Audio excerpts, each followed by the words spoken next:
Hey, how's it going? How's it going? How's it going? Some more. Okay. In the United States, it is going down. Oh, it is. It most definitely is. And I'm going to talk about the big topic, and that right there is immigration. Oh, most definitely. And Trump is doing things differently because all of this started because Biden made a promise based on him winning the next presidency in the 2024 presidency, and he's bringing all these people here saying wait a minute 24 presidency saying I got this in the bag. Okay, now let's be honest here. Before I get to it, the first thing that what we have to most definitely do is let's be honest with the situation. The situation is Democrats opened up the doors to certain people. Come on in, and then it was everybody come in. And there was a mass, how can I say, exodus from their country, but a mass, shall I say, genesis in this country. Everybody came in because the Democrats said, hey, we'll give you free stuff. We'll give you this, we'll give you that. And it was even to the point to where they had apps to say, this is where you go. And from here, you go there. And then let's be honest. NATO UN had a lot. I'm sorry, NATO had a lot to do with all of this right here. Because the United States and NATO are like joined at the hip, most definitely. And when they did this, they were like, okay, we need Democratic voters. We need more voters. And we need people to come in who will be loyal to the Democratic Party because we're going to give you some stuff. We're going to give you some stuff. And when we give you this stuff, you have to be loyal to us. And matter of fact, we'll go ahead and we will change the laws to where if you commit a crime, smack on the hand. Come on now. You know it's true. Americans have been extremely upset, pissed off, led astray, run amok. I mean, we could go on to the point to where all of this right here brought two people together that had issues since the inception of this country, Black and white Americans. Oh, yeah. And now that this issue, because people voted for Trump, Trump told you what he was going to do. He said it. I mean, look, when somebody tells you something, you might want to believe them. And he did not say anything. What he said is what he's doing.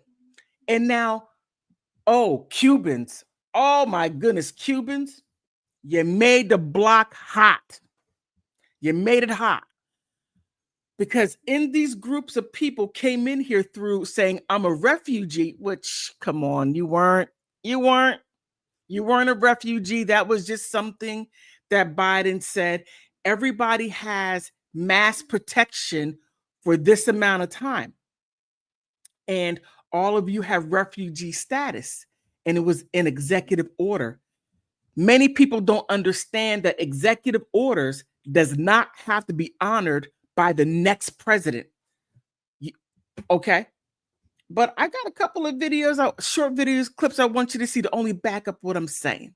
Now, when I said that Cubans made the block hot, they did. They come over and said, "Oh my God, I'm being persecuted," and Cuba's a communist country. I mean, I can't, and it's not communist. Come on, they dropped that ever since Fidel passed away, and Obama and Biden lifted some restrictions. Trump added more restrictions. But they have been basically able. Okay, they said that it's a communist country and I need to flee. Now, here's the problem. When you flee from persecution, people have a tendency to not go back. I'll say it again. People have a tendency to not go back because you're under refugee status. That means that your country is going through complete HE double hockey stick, and it was so bad that you could not be there. And you're saying, I'm a refugee and I will never go back. I'm going to give full allegiance to the United States. I drop my culture. I drop my country. I drop my flag. I drop all these things, and all my fidelity goes to you. Oh, yeah. That is what refugee status is. Okay. I'm just putting it as we Americans understand it. And then we welcome you in. Here's the interesting part. Cubans, you're getting it. You are getting it in spades. You're getting it in spades because you try to play both sides of the fence. And you can't serve two masters. You'll love the one and hate the other, right? Now, one of the first things you did, 6 months, right? 6 months, you get all this stuff along with all many other people from other countries. You get all this stuff, food stamps, Medicaid, a place to live, and then you get fast track legal status within the first year. But the first things that what you have done was, okay, I've been here for 6 months. I'm going to go back to Cuba. What? Wait a minute. You're a refugee. Your country's in complete disarray. You ran and you fled. You said, oh my goodness, I can't do it. I'm under duress. All these issues. And then you go back. You buy all this stuff, and then you take it back to Cuba, and then you get back on a plane and come back. How is that a refugee? That sounds like a big scam, but that's not the only place. Oh no. Venezuelans, you too. And it got real. Some of y'all got real scammy.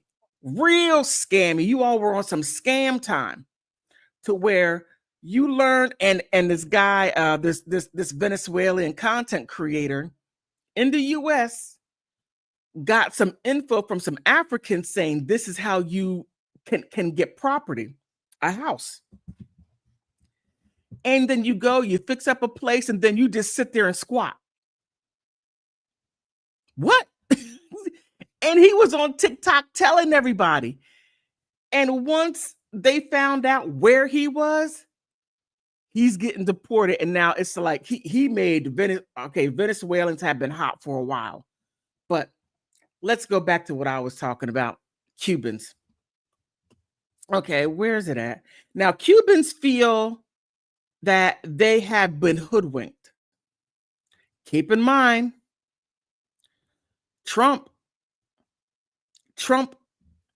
he was quite not explicit, but he was quite forward with what he was going to do, because he said, hey, mass deportations. He said that.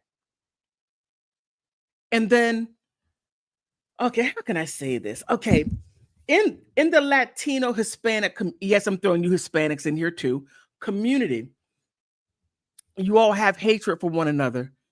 The Dominicans don't like the El Salvadorians. The El Salvadorians don't like the Dominicans. The Mexicans don't like the El Salvadorians. You have the Nicaraguans that are not too keen on the Hondurans.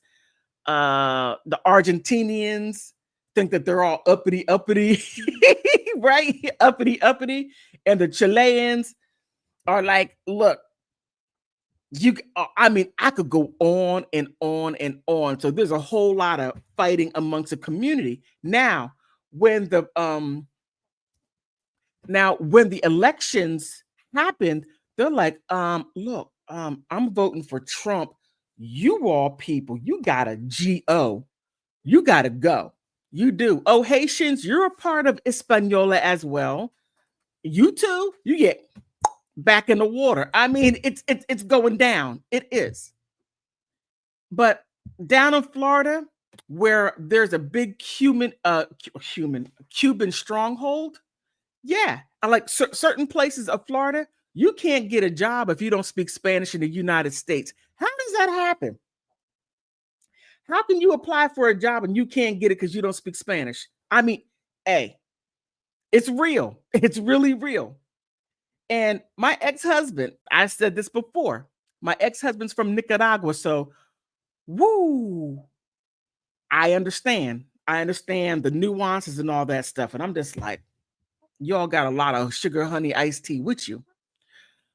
But you speaking English is not a high priority because you can do business in certain clusters of area to where English is not necessary. And that's in the DMV area, that's New York, that's Florida. That happens. LA, clusters of places to where that's not a major thing. Oh, you don't speak English? You don't have to. You can have things translated for you. You need social services? You could call up on the phone and get assistance because somebody will translate for you. But I digress from my point. Let me go ahead and bring up this article because it gets quite interesting because now they're like, I can't believe it. I got hoodwinked. He lied to me. No, he didn't lie to you. He didn't lie to you at all. Here,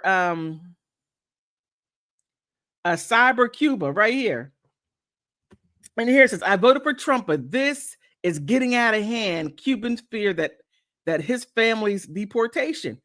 Now, and here they're talking about this time frame of Biden, as I said. And you I can't remember the what was his name down in Florida, Senator Garcia, but he said, look, you got to help Cubans, Nicaraguans, Venezuelans. Don't deport them. I mean, it is beyond comprehension. Now you have masses of people from all over the world coming here, and yeah, you too, Canadians. That's another conversation. But if Trump has his way, Ontario might be the 51st state. Who knows? I don't know how you feel about that. I'm not sure, but hey, it's getting real out here, right?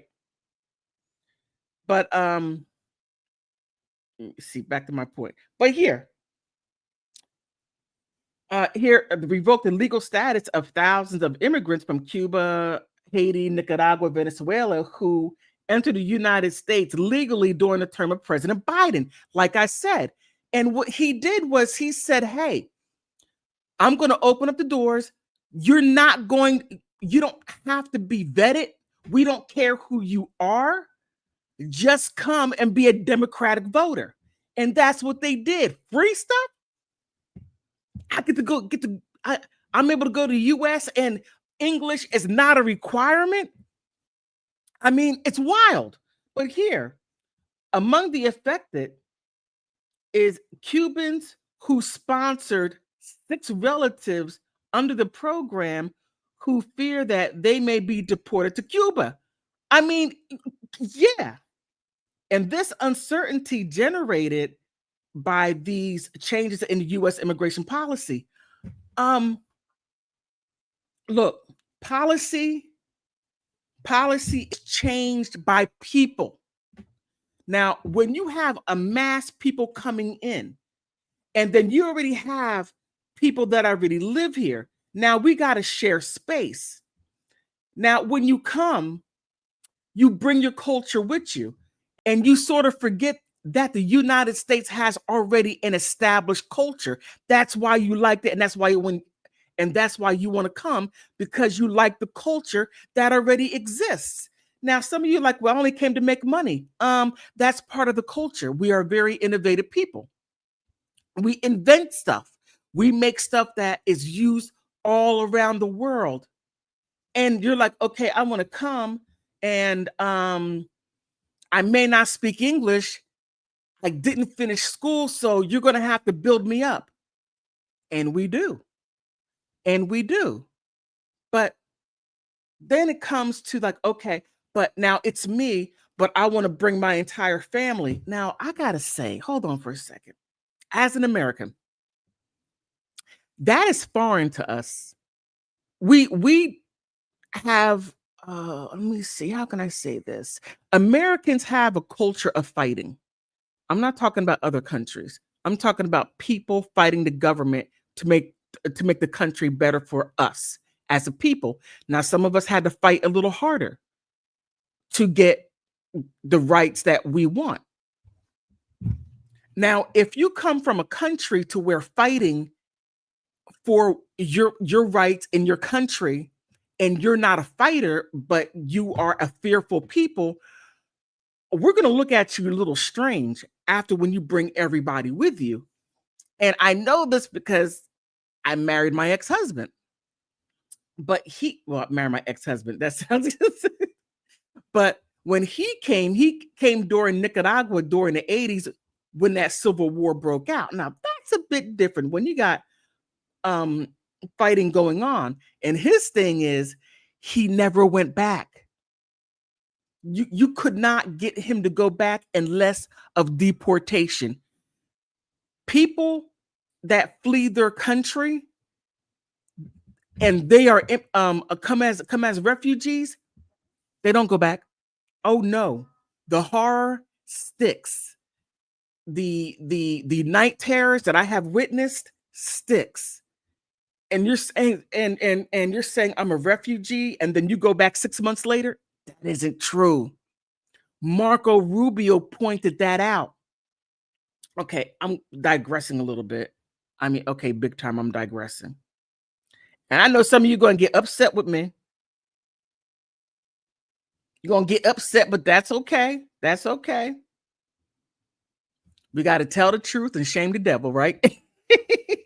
Okay, back to the article. Okay, so here the journalist Javier Diaz shared on Instagram the story of Robert A. Cuban, who declared himself a staunch Republican voter and supported Donald Trump in the election. Now, here's the interesting part. I don't think it's in this article, but you had not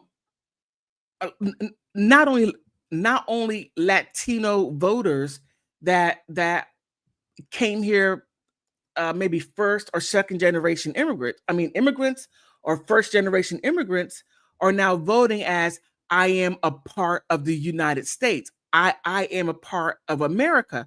Now, here's the issue. How can you be a part of America if you have not accepted the American culture?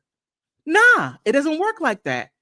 You have to accept American culture, the American norms, and the American way in order to be and considered as an American. Many of you say, "Hey, I'm an American. I am in America, and I vote this way or that way, but I am not a true American." Look, I talk to people all around the world, and I'm only telling you what they tell me. But this election right here, many said, I felt and I voted like I was an American, and look at what happened. Again, you got to keep in mind, two dominant cultures, black and white. Okay. Being white is a legal term. Being black is a legal term. Everybody in the middle are everybody in the middle, because you have other countries to where you can go to. So you in the middle, that's exactly where you are, in the middle between the two of us smashed together. And that's how you get America. Now, when you do vote, you got to keep in mind, you're not voting like an American. You're not. Let's be honest. You're voting as like, okay, this is going to only benefit me and my people over there. Not that you're going to vote for me and the people here. You're not, how can I say? I know I'm going to get some. You're a racist. Shut up. No, I'm not. I'm just saying things for what they really are. And you might not like it. And that's okay. That's okay. You don't have to like what I'm saying, but it doesn't mean what I'm saying is not true. Okay? Let me come back to that point. I'll come back to that. But here, Robert brought his parents and other relatives to the United States in hopes to provide them with a better life. Just what I said. People leave and they bring people here. Okay, especially in Cuba. It was rough in Cuba. Now, if you were Black and you were Cuban, a lot of that racism was being vetted out. And yes, Cuba was a very racist country when Fidel Castro got in. He was like, okay, we're going to stop all this racist bullcrap. This is going to stop. Now, some of you are going to say, well, that's not true. Really? Really? It is what it is, but really? Okay. However, she now fears that they will be deported. Her mother, in particular, suffers from extreme anxiety. Oh, wow. And other loud noises, such as like the sounds of an airplane, triggers her panic attacks. Woo, it's going to be rough. That's horrible. The journalist Javier Diaz consulted an immigration lawyer who stated that to date, there is no official confirmation that the new administration plans to revoke the humanitarian parole. Now I'm going to tell you something. I don't see it happening. Hold on. I don't see it happening. I don't. Because when this deportation started, you had Cubans that were happy. They're like, see, you don't want to be you. They were happy, right? You got to go. Look, you Mexicans are not like Cubans. Nah. Oh, you El Salvadorians, you're not like Cubans. You're not like Puerto Ricans, but Puerto Ricans is a U.S. territory. Oh, Nicaraguans and Hondurans, look, you all are third world. You know what I'm saying is true. You know it. Because you have that little hierarchy. And I'm not even going to get into the colorism. That's another video. Oh, another video. Okay. But it was that then like, wait a minute, we got too many Mexicans up in this. Oh, Venezuelans. Oh, goodness gracious. Oh, no, you all got to go. And I can't wait. I'm going to vote for Trump. I'm going to get the money and for immigration. Right, Cubans? Come on now. You know you did it. Don't act like you didn't because you did. They're culturally different. There's some backward people. I'm just only saying what's said. Okay? You know you said, I'm not going to get into some of the horrible names you call each other. It's ugly. But okay, let me see. Anything else in this? Anything else I want to bring out?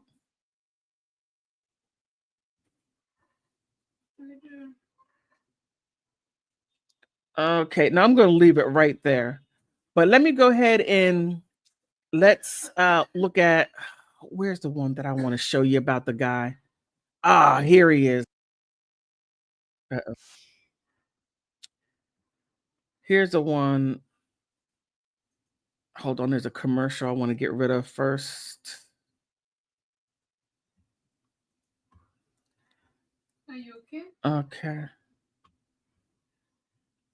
All right, let me let that go and bring it up. And then you tell me. Do you have asthma? Do you have asthma? Asthma. You tell me where's it at? Right. COPD. And asthma. Is this it?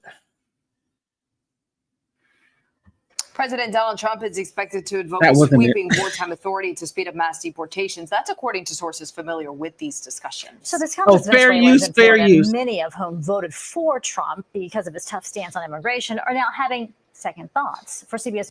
Okay, now you heard what she said. They voted for Trump for their tough stance on immigration. Cut it. Cut it. We got 25 million people who came across that border in less than 4 years. Oh my goodness. Do you know how many people that is? And that's around the world. I mean, you got Africans, you got Asians, you got Indians. Well, Indians and Asians are basically the same people. Then you have Latin America. Then also you have the European countries too. The European countries too. So you had everybody coming over. Here's the kicker. Here's the kicker. When it came time for deportation, who was the first person who could say out and said, nah, you're not sending those people back. Guess who that was? Guess who that was? Mexico, Honduras, Venezuela said, no, no, you're not sending those people back. We got rid of them. El Salvador said, hey, come and visit El Salvador. Come on. Because everybody was up here and they're raising hell up here. Come on. All right. That's what was going on. Okay. But I digress. That's why Cubans were like, okay, we got to get this deportation money, but mainly deportation. We got to get rid of these people. You know it's true. News Miami, Priscilla Alvarez has the story. Ay, sí, el cafecito. For Carol Duran Perez, the routines of daily life have been thrown into chaos. She's a Venezuelan immigrant, now terrified of being deported. Are you afraid of your son walking to school? Sí, Yes, truly, yes. What are you afraid of? de que lo vayan. That they'll pick him up and he won't have time to call me. Also that it might happen when I'm not with him or he's not with me. That is the worst fear I have. Like so many other Venezuelans, she cheered when Donald Trump was elected because of his tough approach to policies, such as his promise to crack down on a violent Venezuelan criminal organization. We will expel every single. Okay, now you got to understand something.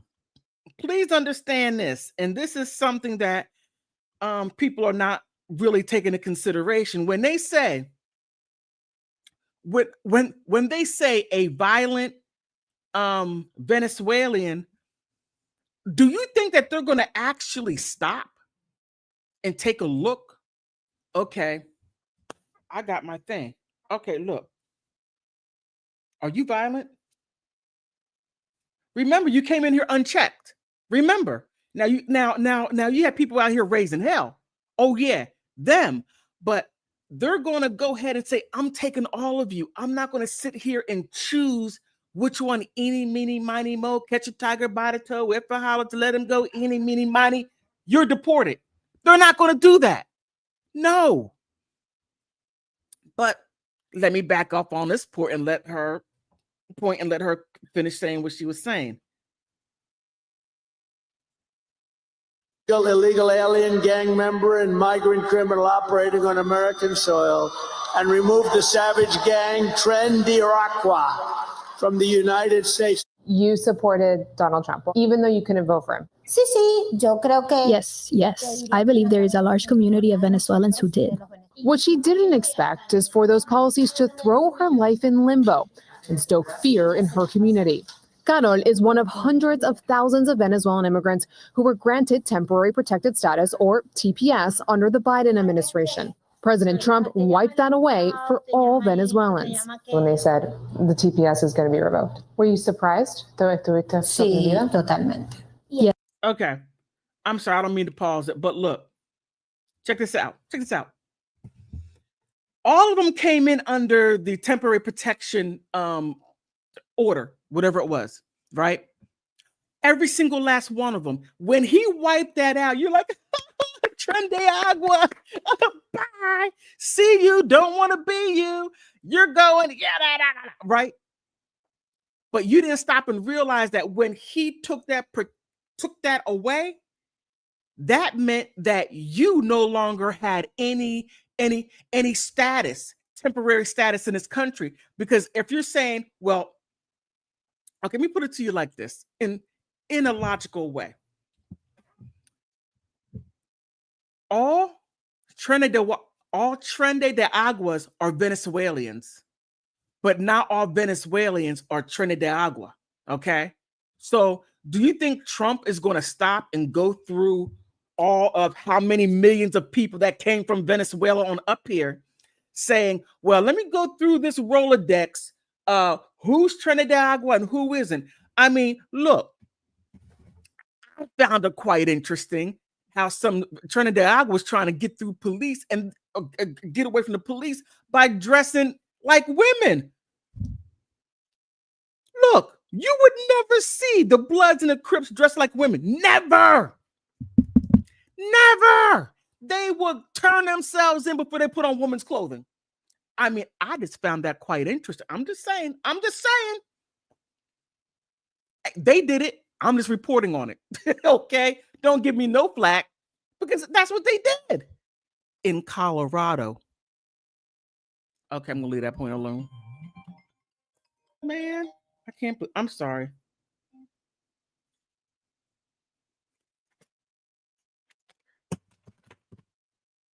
Yeah, most definitely. But let me go ahead back to this. But the main point is when he took away that temporary status, he took it away for everyone. Oh my God. Excuse me for a second. Hello? I'm live streaming. Hold on. Could you please get this to my mom? I'm sorry. So when he took that protective status away, it was for everyone, not for them to cherry pick who stays and who gets kicked out. No. All right. Yes, totally. And this was a hard blow because practically the same day he took office, he went against Venezuelans. It seemed personal. Carol's not alone. This slice of Florida is affectionately called Dorazuela.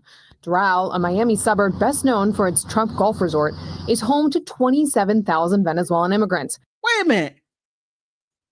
Didn't that look good to you? Wait a minute. Didn't that area look good to you? Oh my goodness. They're living high on a hog. Oh my goodness. That looked beautiful. How do you come from your country? You come smacked into upper middle class. And the Democrats are funding, actually, the American people are funding that. Mom.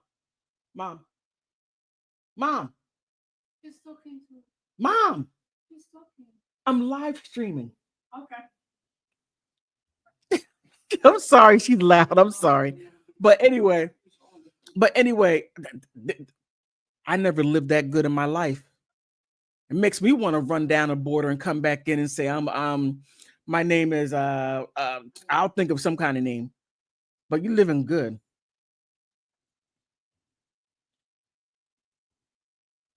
More than any other city in the U.S. President Donald Trump handedly won Doral in 2024, a place where 40% of its population has Venezuelan roots. And it's restaurants like these that have become staples of the community, also where they've protested his actions to revoke TPS.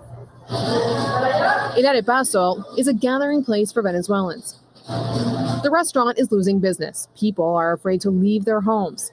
Immigration attorney Rosana Guillen says her phone hasn't stopped ringing since the decision to revoke deportation protections. And there's actually people sobbing on the other line, crying and scared for the family members. She says it's a mistake for the Trump administration to group all Venezuelans together with the criminal gangs. We have doctors.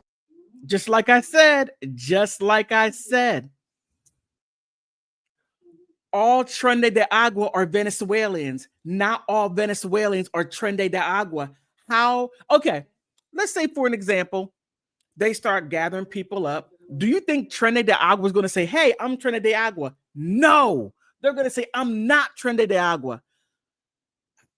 Okay, I'm just going to leave that one alone right there. Just leave it alone. But I'm going to leave that video right there. And I meant to do the Cuban. I just got the wrong video, so please forgive me for that one right there. All right. Let me see. Is this it? Yeah, the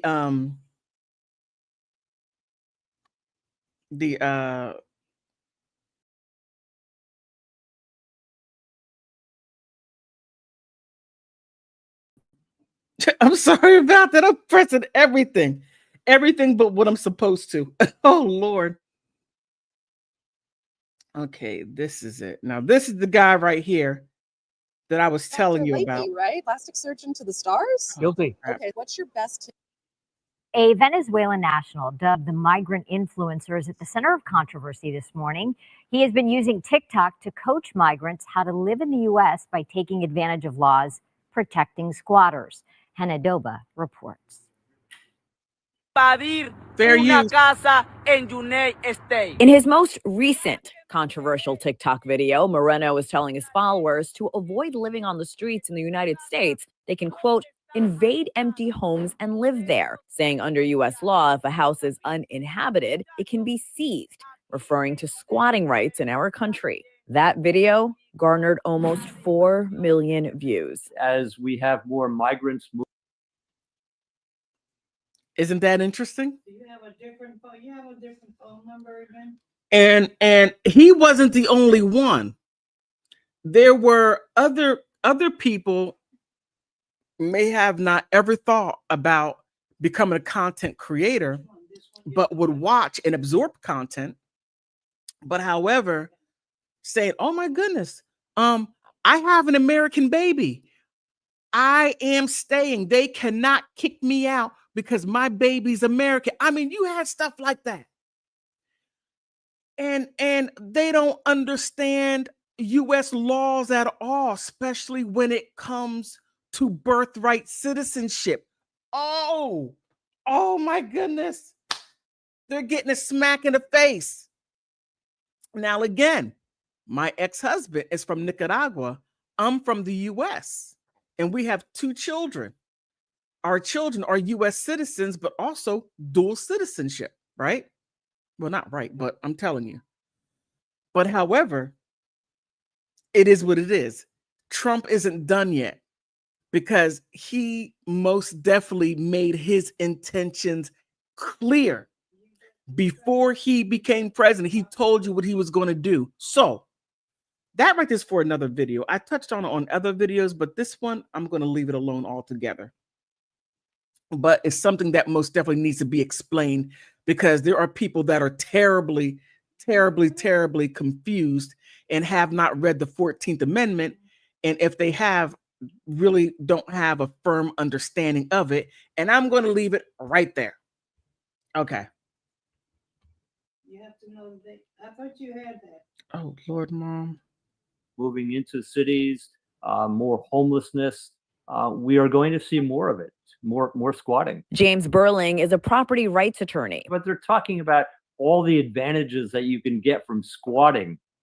It's inevitable that it's going to increase. In past videos, the illegal migrant bragged that he came to the United States to vacation and now lives off U.S. taxpayers because he had a child in this country. He also tells his followers that he waits for Americans' hard-earned pension checks to come in every month. In another video, he is urging fellow Venezuelans to pay the fines of a 15-year-old migrant who allegedly shot a tourist in Times Square, saying, quote, today it could be him, tomorrow it could be one of you. But this... Okay. I'm going to leave it right there. But Trump, American people is tired of this. We are tired of this. I include myself because I live in a sanctuary city. Oh my God, it is no fun at all. And I come across some wonderful people, but also I have come across some real dirtbags. Look, there are dirtbags in every country, every ethnicity, every nationality, every human being. You got some dirtbags. We just simply do. But however, when you I've been in the DMV area for a very long time, and I haven't seen anything like this to where, okay, I'm going to leave it alone. But my next thing I want to show you, oh, here it is. Here it is. I picked the wrong one.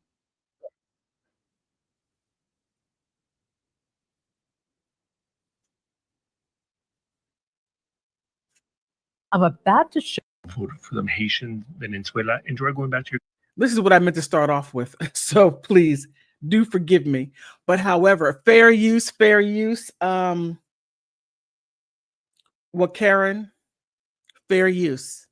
Now he's going to explain some things. Just listen. Your country, because you never were and never will be part of the American dream. Over 500,000 migrants from Cuba, Haiti, Nicaragua, and Venezuela are now facing deportation, caught in the crossfire of shifting U.S. immigration policies. Many of them, particularly Cuban Americans, were strong supporters of Donald Trump.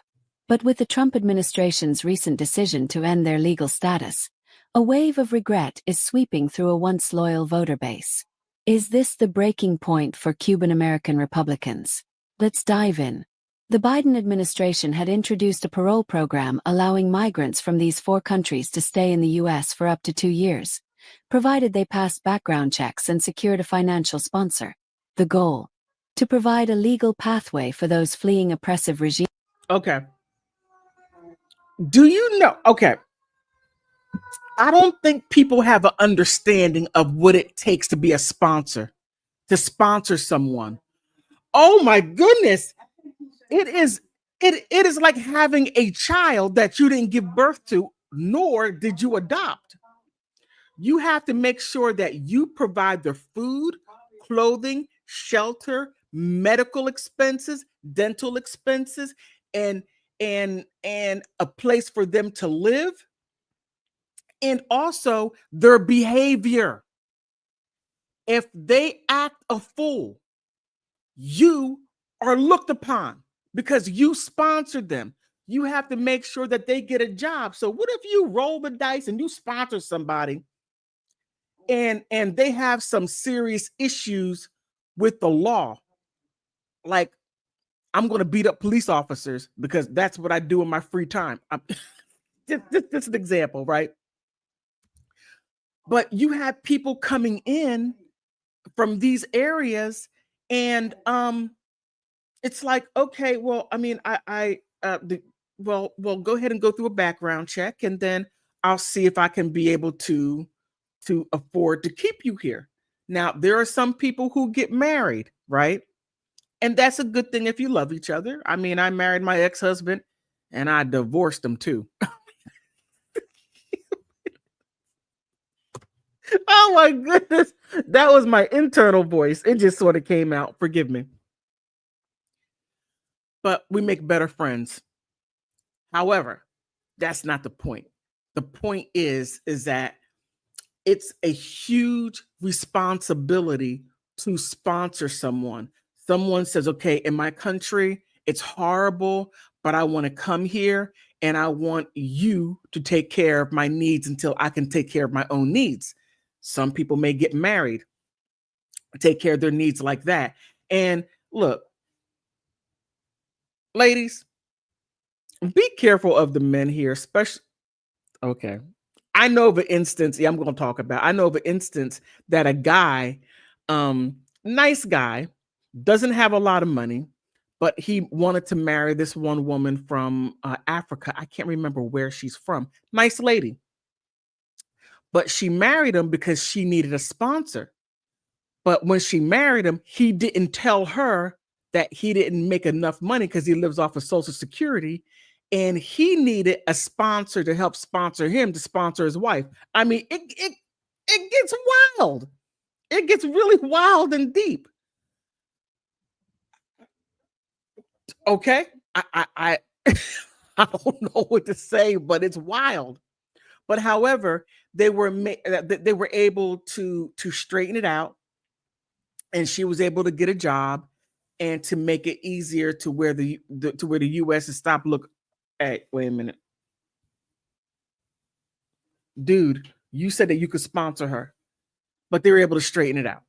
But I want to get that point out there. Okay. How long have you been in this?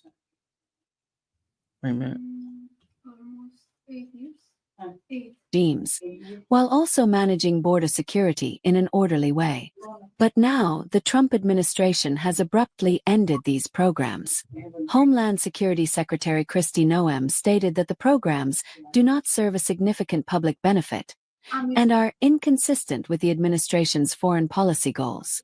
Effective April 24th, those under the program must either leave voluntarily or face removal. So this message is for the Latinos who voted for Trump, more specifically the Cubanos. See, I told you.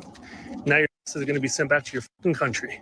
You're going to lose all your businesses, livelihoods, all your friends, all because you thought you were light-skinned enough to go ahead and get a free fucking pass. How does it feel now, huh? To have somebody tell you that you don't belong here. Ooh. For someone to tell you that even though you got signed work to be here, that they're going to go ahead and revoke it.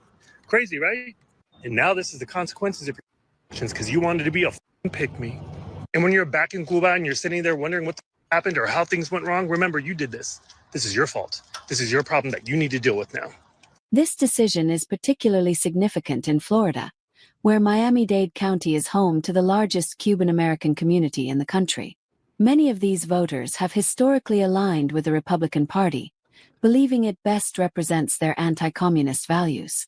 In 2024, Trump won 70% of the Cuban-American vote in Florida, a landslide victory. For years, Cuban Americans were treated as the golden children of immigration policy, often receiving preferential treatment compared to other migrant groups. Didn't I tell you? Didn't I tell you that is exactly that? Cubans were like, oh no, we are above you. Now look, I had some good Cuban friends, ride or die. Okay.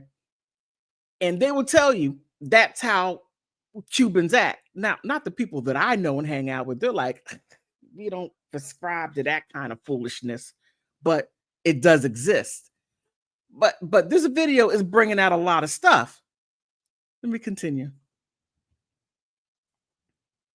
Oops. But with Trump's latest move, that safety net is being pulled away. Many Cuban-American Republican politicians now find themselves in a difficult position, caught between their party loyalty and the interests of their own community. Hey everybody, Democrat Matt with a quick Sunday rant. A couple of quick things. I'm heading out this afternoon to a township near where I live to help some local Democrats, a bunch of young Democrats, try to get elected to town council. My message today for everybody around the country, if you're a Democrat and you believe in grassroots, try to help out. You know, you got an hour or two during the week. You got a little extra money, $1, $5, $10. You know, donate, do some volunteering, do some phone banking, do whatever you got to do to help Democrats get elected and get the ship turned around here, man. We need to help, and we need it especially at the local level. The other message I had today was for the Cubans in South Florida, all the Cubans, especially Cuban males, you know, macho Cuban males who thought Trump was one of them, you know, and they voted for Trump. They've been trending toward Republicans the last couple of cycles, and they really. Okay. This is a little bit too much. It's a little bit too much. Now, I want to expound on something really quick. Okay. And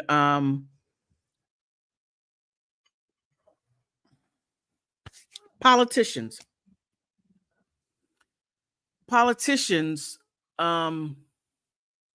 they have to uphold the Constitution. Okay. Now, we have two constitutions, a state constitution and the federal constitution. Okay, let's say 51 constitutions, okay? Every state has its own constitution. Now, Democrats have been stomping all over the federal constitution and also their state constitution, so much so to where they can say, hey, you don't even have to be a citizen, but you can vote. We need you to vote for Democrats because we are just sinking. The Republicans are kicking our butts in what we're doing, and the black American votes, we can't depend on that anymore because they actually want something from us.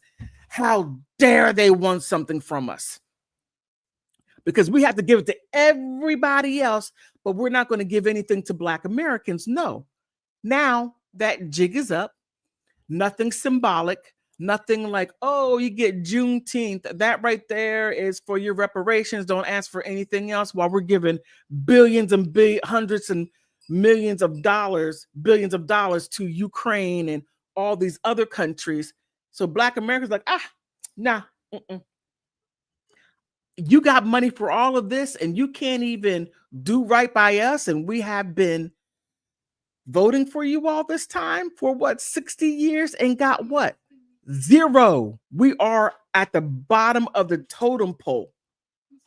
Frogs and snakes do better than we do. Okay. So that is what happened. But let me go back to this real quick. Really one for Trump this cycle. How do you like life now, boys?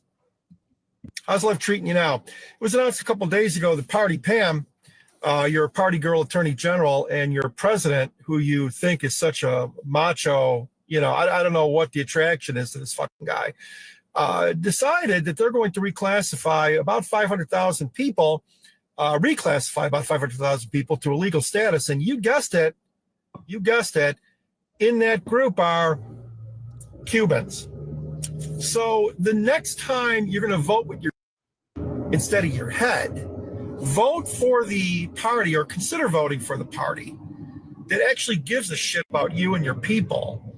Okay, wait, I got to say something real quick, because he's not saying anything about the ending of affirmative action. This guy is a fear baser, and also, how can I say, he lies with a straight face. Yeah, I said it. He lies with a straight face. Now, if you remember how affirmative action was taken away by oh, I'm sorry, wait a minute, Ethos, I'm sorry, I'm looking on Rumble, please forgive me. Please expand. Matter of fact, let me do this. Oh my goodness, wait a minute. Hold on for a second. Let me Ethos, do you want to come up on live on StreamYard? I'll send you a link if you want to come up. You sound like a politician. Wait a minute. Let me, where is it at? Wait, invite.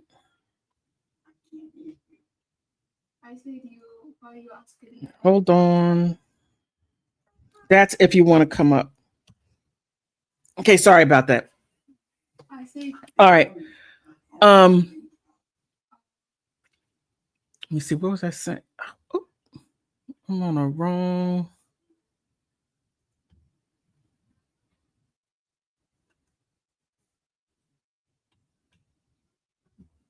Okay, hold on for a second. I just forgot what I was saying. I was blown away. I wasn't expecting that. But back, okay, affirmative action. Now, I'm going to say something that many of you people that are immigrants that have come to this country, you check yourself off as Caucasian. You could be Nigerian Black. You could say, hey, I know you're not talking about Nigerians calling us Black and you're a racist, blah, blah, blah, blah. But you check off as Caucasian, don't you? Don't you? But that's done with affirmative action. That was done. And the Asians did it. Shall I say Chinese? Into where they reclassified what is white/Caucasian. In case if you don't really understand what I'm saying, look at an application. Any application. Well, no. Let me be a little specific. Let's say you're applying for, let's say, a government job or certain jobs that it has white/Caucasian, Black/African American. Now they have Ashkenazi. That really, I'm like, what? Really? And other, right? So when you do your paperwork, especially you Cubans, you check off white. That's why there is such heartache saying I felt like an American, because I was living and operating in this country like an American. Or shall I say Caucasian? because they're not going to allow you to say white. No, because you don't fit their phenotype. You don't.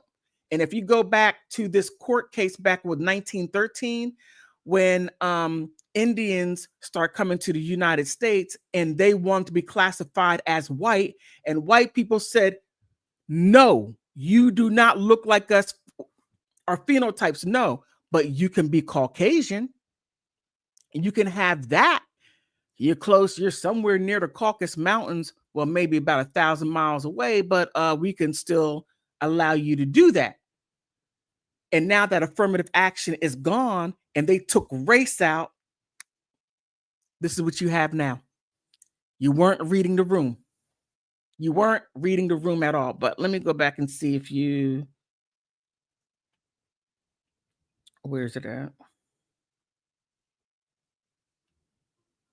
Okay.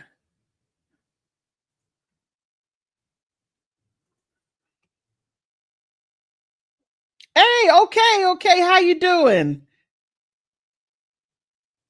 Ethos.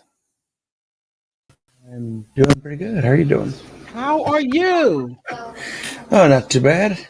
Okay, so what did you want me to expound on? I'm sorry, because I'm in between two different programs on two going back and forth. Oh, So, no, I just joined in. I just found your channel today. Oh, well, thank you. It's hard trying to build on Rumble. I mean, you know, I'm really shadow banned on YouTube, and Instagram gives me a hard time. I'm not, you know, tap dancing to what they want me to tap dance to. I'm not doing it. But a black woman saying things that are political and not in line with what they expect you to say. Yeah, I'd say you get shadow banned pretty quick. Oh, I really get it.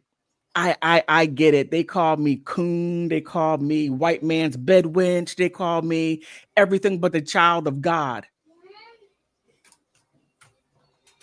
I'm not supposed to speak this way. That's crazy.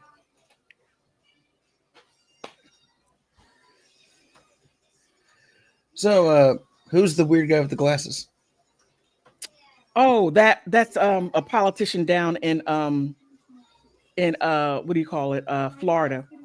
Yeah. Could you hold on? I'm still live streaming. Hold on. Got I'm your sorry. kids back there? Huh? Has I got your kids back there? Oh, no, my mother and her aide. I'm just trying to live stream and but let him go ahead and finish so that you can hear what he was talking about. Let me bring that up real quick, and then maybe. Okay. Instead of a guy who's going to lie to your face, who's an established, well-documented racist, and in the back end, a little bit doesn't give a because he's a Democrat. You're a party girl attorney general, and your president, who you think is such a macho, you know, I don't know what the attraction is to this fucking guy, decided that they're going to reclassify about 500,000 people, to a legal status. And you guessed it, in that group are Cubans.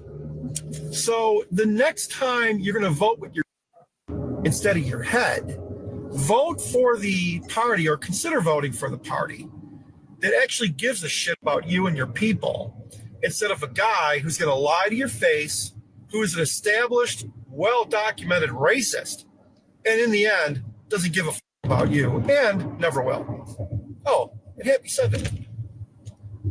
The response from Republican lawmakers has been hold on mixed. for a second. Some, like Florida. Okay, now I have to comment on this because he acts as if the Democratic Party is not racist. They are. Oh, they're very racist. Racist. Now, who established the KKK? Democrats. Thank you.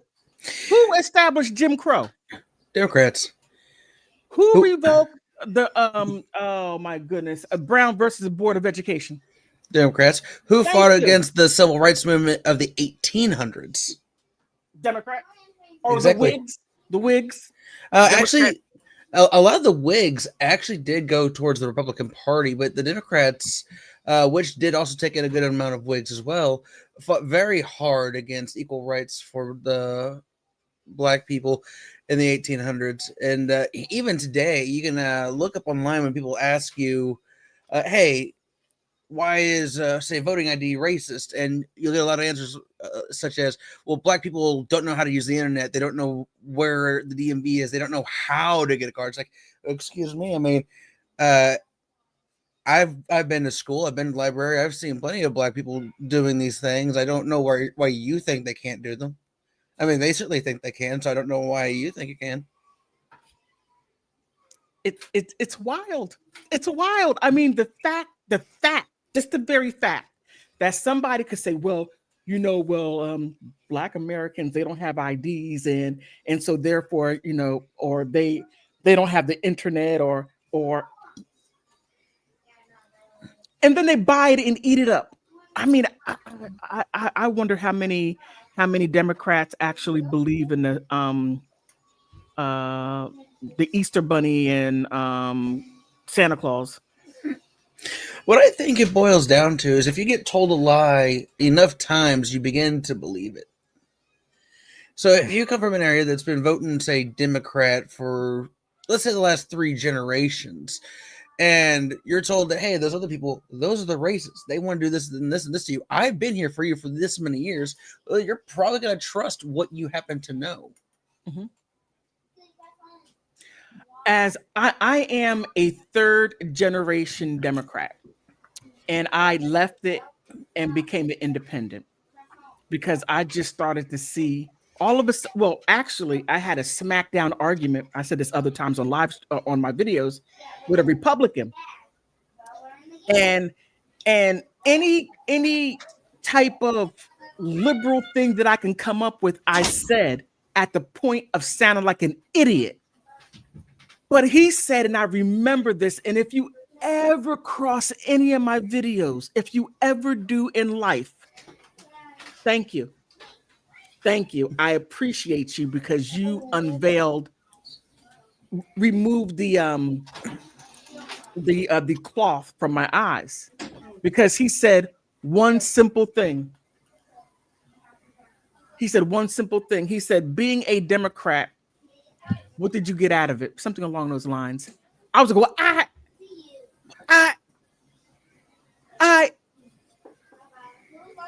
couldn't fight that. I couldn't fight that because I could not see exactly how I benefited from being a Democrat. I looked at the area that I lived in. I looked at how they run the Democratic cities, how I didn't benefit by how a lot of other people benefit, but I didn't, but they still wanted my vote. Mm-hmm. Look, man, if you ever come across my video, thank you. You opened up my eyes, and I gotta say, he really slobber knocked me. And that was the best butt kicking that I had in my whole entire life. And some of you may say, hey, Laura, politics with Laura, you're if I were to show you my inbox, some of the horrible things people write to me, you would be surprised. Some of the things that Black people, and when I say Black, I mean people from other countries that take a part of the American dream and come and call me a coon and all this other stuff while having Nigerian flags and Somali flags, saying all this ugly stuff to me. Really? Oh, it gets real. That's actually an interesting point. There's I can't remember the country, but there's a few countries over in Africa that say, hey, we want you to come home. You come here, your family. You shouldn't have ever been taken away, but you go over there as an American Black. They don't treat you like your family. They take you and they want you there for that American money you have, because you probably have a lot more money going over there than most of them do. There's actually countless stories of people who moved back here and they were disgusted how horribly they were treated, even though the government over there invited them to come, air quote, come home. Yeah. That right there is a very true statement. Like a friend of mine in my professional life, she is Pan-African. I'm not. But I would tell her the things that I go through while dealing with people from Africa. Not all, but a vast majority, I mean, oh man, it's not a very good experience when people look down on you like, oh, well, hey, you know, I come here, you're lazy people. I'm working. And then I have to say, wait a minute, stop it. Stop. You get all these government programs. Stop it. The government gives you this, gives you that. You get all the stuff. I have to work very hard in the country that I was born in, and you get all these subsidies while turn around saying that I'm lazy. Get the hell out of here. You're getting ready to find out. You're going to find out the hard way. Then I have people from Africa saying, I don't know where I'm from. Now, this is a strange statement. I'm like, why are you saying I don't know where I'm from? My mother was born in this country. She was born in DC. My grandmother was born in North Carolina. My great-grandmother was born in South Carolina. My great-great-grandmother was born in South Carolina. And I think a couple other generations were, because I'm doing my genealogy. Yeah. And then they're like, no. You're African. No, I'm an American. No. And so then I'm like, okay, so that if somebody was from Italy, are they African too? Well, yeah, everybody comes from Africa. Well, then how comes you're not saying, hey, you know, you're also African too? Why are you focusing only on Americans? How comes you're not saying this stuff to Jamaicans and people from Barbados and Colombia? Why are you focusing only on Black Americans, saying that we don't know where we're from? I think the reason why they do that is if you go to Europe and you find the people who've moved there from Africa or America, and they've been there a few generations, they don't have that as deep-seated racism towards the whole, you're the oppressed. Like, no, most of the ones that went to specifically Europe did it on their own free will. It's when it comes to other parts of the world, like Asia, South America, the North American continents, is where they really brought there in forms of super harsh slavery. And the whole deep-seated resentment, especially since the 2000s, which has actually gotten worse, because I remember in the 90s, it wasn't as bad. It looked like there was a lot of legitimate healing going on by that point until it took a very strange turnaround the other direction. But I think a lot of these African nations, or at least scammers in these African nations, use that as a way to try to scam people out of their money. And a lot of people just don't catch on. They think, oh, this is my brother or my sister from way over there trying to comfort me, help me attach to my roots.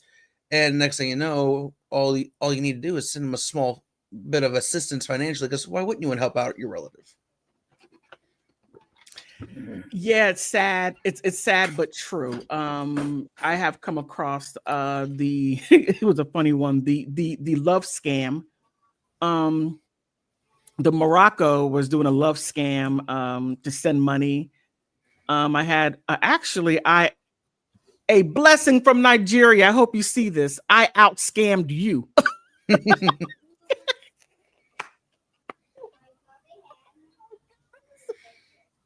Yeah, I managed to get him on the video and talking, and I'm like, look, dude, you can't scam me. I have been through a lot of stuff that young people put out there, and you're small time potatoes. Have you met my children? Because they do some scam stuff to me. No, and I told them, you are a scam artist. And it took me maybe at least about a good month to get them on, actually about 3 weeks to get them on video. The only problem is that you heard him, but you didn't hear me. So I'm like, damn, I'm never going to get a crack at him again. Well, what you can do next time is set yourself up to record, and then you could actually post the recording up somewhere like Rumble. Oh man, that's it. Next time. I'm kind of like moving my material over to Rumble, because YouTube, oh my goodness, it's so hard. People, report my channel because they didn't like what I said, or they had a problem with by me calling me what is it called, a conspiracy theorist. No, they didn't go that far yet, but they called me a MAGA, a Black MAGA supporter. I said, don't you know that Donald Trump's a Democrat and MAGA is not conservative? conservative Republicans consider what Trump is doing child's play, and he's not going far enough. I'm like, you have no idea what MAGA is. You have no, you are so far to the left that you don't see somebody who's centrist. Trump is centrist. I'm trying to remember the term. They're more or less accusing you of joining the black face of white supremacy. Woo! They accused somebody of that. He's an African American man from one of the southern states. He happens to be Republican, and they're calling him the black face of white supremacy. Well, it doesn't surprise me because I've been called that. Besides a white man's bed wench, let me see some wonderful, wonderful statements they had said to me, and I'm just like, where did I lie? What did I say that was a lie? What did I say that was not factual? I found that most people lash out whenever you say something they cannot rebut with logic. So, I mean, these are the people that say that facts are racist and feelings matter more than facts. Yeah, and the sad part about it is that the word racist actually means nothing now. Now, I have to tell people who say, well, you're a racist. I say, okay, number one, being a racist, and I'm going to keep it simple. Being a racist is an action. Racist in this case is an action verb. I know it's not a verb, but in this case, it demonstrates action. So I say, what have I done? Mostly, what has Donald Trump done to be a racist? What has he done? Well, he said that she's a fat pig. No, he's being a jerk. How does that, what has he done? Not what he said. Let's be very specific on the verb that I'm using. I said, what did he do? What action did he take? Not what he said. No. And they can never state an action. But I can say what Biden has done. And the first time I'll go ahead and say, hey, the crime bill. They're like, oh, no, you can't. That's the only thing we should talk about. But that has been in use for 35 years. Mm-hmm. Almost 40 years. So please tell me, what has Donald Trump, what did he do? Now it's like, oh, well, Donald Trump is a racist because he's deporting illegals. You're supposed to deport illegals. You Exactly. fool. That is the job of the president. You're supposed to deport illegals. Right there is a part of the federal constitution. They are supposed to defend the border. You're letting people in. They're over there beating up police officers, taking over people's properties, and then the people that live in the properties have to pay Trinidad Agua rent. Really? Get the hell out of here. I mean, you all have I swear, these people either have been and I'm going to get a little conspiratorial here. Feel free. They have been kidnapped by a coven of witches, and then they brainwashed them to believe this garbage and to give away their country and to give other people millions and billions of dollars to where they can. Oh, okay.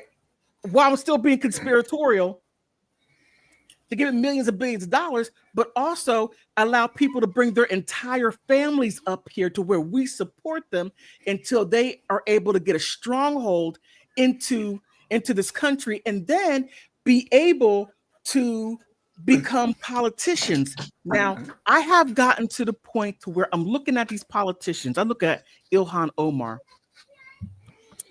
When has any politician married their quote unquote brother, whether if they're, I think that he's simply a friend of the family, which is breaking federal law by her being a representative of the United States, breaking federal law to marry somebody, bring them over here, then divorce them. I mean, people go to jail for that.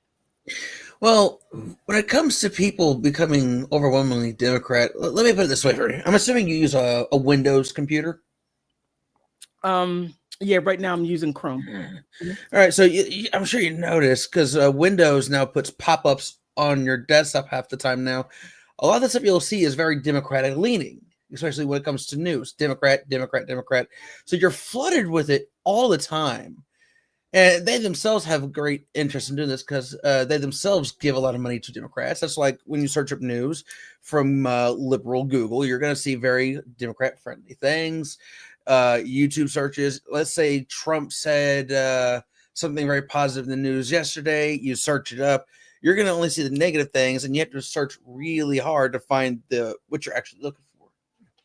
That's actually why I moved to Linux. I don't support Windows. Well, if you go through my older videos, I use sources outside the United States. Oh yeah. I go to Indian Times, Moscow Times, Al Jazeera. Now, Al Jazeera, I don't trust, mainly because they have a very, very skewed version of how things happen. Like, let's take the situation in Israel for an example. We're not going to go too into that. That's a whole other mess. Oh, yeah. They're going to show a very, very manipulated version of what's going on. And let's ignore Israel news. We're going to bypass them. Let's say you get somebody from Russia there who is actually quite friendly with some of the harsher regimes in the Middle East. They'll show something that's counter to Al Jazeera. Then you'll get the British news in there that shows something completely different too. Mm-hmm. And then you actually get into the actual accounts. Yes, Israel might have detonated somewhere, and these people that are dressed in civilian clothes are dead. But hold on for 1 second. Tell you, okay. Hold on for 1 second. Let me go ahead and let go of YouTube.